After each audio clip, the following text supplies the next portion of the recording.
Sir लेकिन जो वज़ीर आज़म साहब ने कहा है उसमें ये बातें, महंगाई वाली बात और ये वाली बात के लिए तो मुज़ाकरात नहीं होते ना, अपोजिशन से मुज़ाकरात नहीं होते। महंगाई कम करना ये हुकूमत का काम है और हुकूमत का फ़र्ज़ भी है। इसमें अपोजिशन से मुज़ाकरात करना और उनको ऑन बोर्ड लेना, मेरा ख्याल है ये तो शायद ऐसा होता नहीं। बट उसके बावजूद अब मामला ये है कि शहबाज शरीफ साहब ने कहा कि जी आए मुज़ाकरात करते हैं। इवन अगर खास आपको जेल में कुछ मुश्किलात का सामना है, कुछ मसाइब का सामना है, कुछ सख्तियों का सामना है, उस पर भी बैठ के बात की जा सकती है। ये शहबाज शरीफ साहब ने कहा है।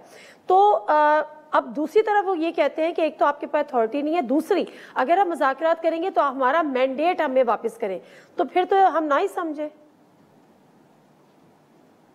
देखिए, मैंडेट पाकिस्तान के अवाम ने दे दिया है और उनको 31% वोट जो कैलकुलेशन हुई हैं, अभी उस पर हतमी कैलकुलेशन होनी है, लेकिन पाकिस्तान के 69% वोटरों ने किसी और जमात को भी वोट दिया है और वो जमातें इस वक्त हुकूमत में मौजूद है।